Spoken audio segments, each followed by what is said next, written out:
Welcome to another Plan 6 part video. Today's video, installing pistons. Yes, we're going to be putting pistons in. So this video is just well, I'm obviously just going to put one in, but it's in general how to put it in. So if you've seen my other video, you've seen I done these. I cleaned them up, put new rings on them, and we're going to start putting them in. So there is a few little things to make sure you know what you're doing when you're putting these in. One is that obviously you want to make sure the piston's the right way around. If it's original, it has the little arrow. This says front, so it really only goes one way. The only other way you can go wrong is if the head is on the connecting rod the wrong way around. So always make sure that that's the right way as well. Anyway, I have these on. So what have I done? What I've done is I've sort of pre-lubed the cylinders here, and all I've done was I put a tiny bit of assembly lube at the top and a bit of engine oil, only up the top, right around it, to keep the engine oil there. That's why I put the assembly lube, because it's sticky. And I'll put the engine oil just up here, because I don't need it to run it all the way down the shaft, because, well, it's going to drag it down there anyway. So, how do we put these on? Alright, so come with me and we'll go into the other room.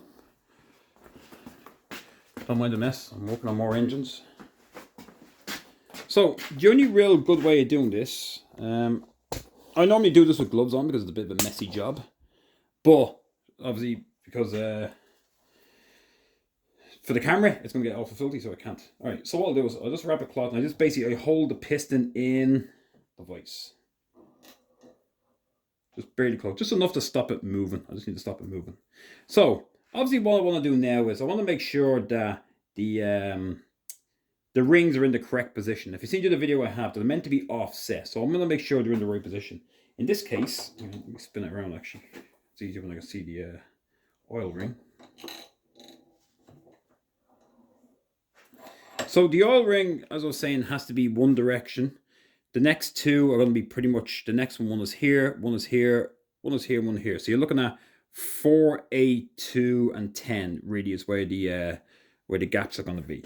So I want to make sure they're in the right position, because the reason why is that when I go to put this on that we use to compress the rings, if you go to put it on and you crank it and it starts to move, it will actually pull the rings with it. So it's important that you don't let that move. You have to hold it. So I'll make sure my rings are in where I want them. What do we use for this? You can use whatever one. I have a bit of assembly lube in there. I'll put a bit of engine oil in there just to lube it up. There's a few little things you need to make sure though before you put it in, to make sure it goes in correctly, is that when this starts to squeeze up, you'll notice the top up here sits up a bit. So you need to make sure it stays flush. It stays flush when you crank it in, because again, when you go to put in the engine, there's a part that where if it's not flush, it won't go in correctly. Now, I open it as bare minimum as I can to get it on. I make sure to go down as far as I can. You always get an Allen key with them and tighten. Like I said, it's important that you don't let this thing spin around. Try get that last click. That's why I have it in the vise, to get that last click. You'll be amazed how that last click is the difference between it going in and the rings hitting off the lip. Obviously it's dirty in here, so I like to keep a cloth to keep my hands clean. And so when I bring this back, I can put this on here, because obviously it's full of dust and everything. And bits of all sorts where I grind. Alright, let's go for a walk again.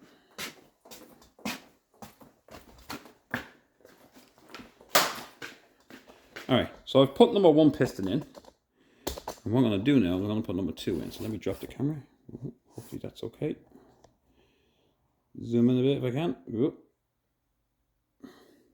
Alright, so like I said, it's important that the front is to the front.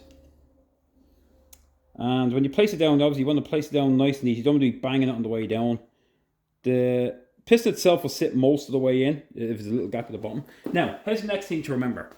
Is when you have it here, is you have to give it a little tap around the edges. The reason why is you want to make sure it's as flush as you can to that rim, or to the brim, whatever you want to call it, as best you can. You'll almost hear it. You'll feel it as it sort of bangs in. Now, once you have it on there, you want to keep pressure on it. Now, you want to tap it down. I use this mallet, because it's rubber at the bottom, so it's easy to bang it down. If I tap this down at any point as it goes down, if I feel any resistance in the way if that bangs off end, stop.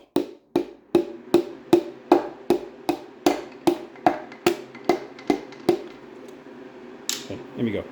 I said, if you were tapping that down now, so it's in. If I was tapping it down, and next while I go dum, and I'm tapping, and it's not moving, stop. That means it's not compressed enough. That means one of the rings is catching the lip. If you keep pushing it, you're going to crack and break the lip, and therefore you're going to end up with serious trouble because your rings are now broken.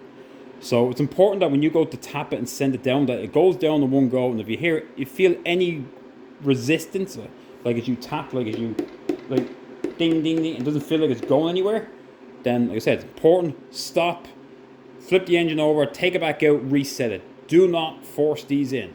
You can't undo it once it's going in, because if it's in and you think, well, it banged on the way in, it's probably broken, it's going to stay that way. So that's an important thing to remember. Very important. Do not let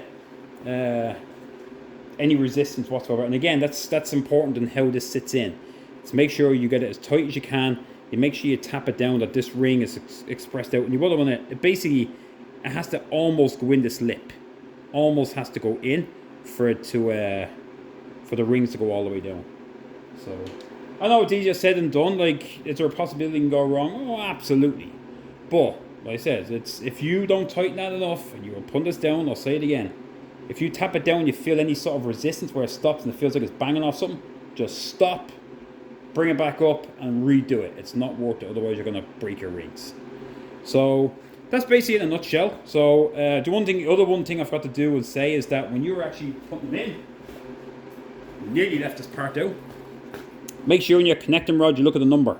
So there is a number on all these. This one, it's hard to see if any of you see, but that's number 3. So that'll be the next one I put in. You can put them in any order you want, as long as the numbers match the right cylinders. So if you start them all in one go and go from 1 to 6, 6 to 1, it doesn't make a difference which one you put up, as long as you put in the right one. So that's it. The key parts, like I said, make sure that this lines up here. One is, as you can see, one is here, one is over here, and then I'll make sure the next 2 are at basically 10 and 2. They're all offset. That's the way it should be. And in it goes. So hopefully this was helpful. Any comments, questions, concerns, like anything, give me a shout, give me a text if you like it, give the thumbs up. And I hope it was helpful for you. So again, thanks for watching.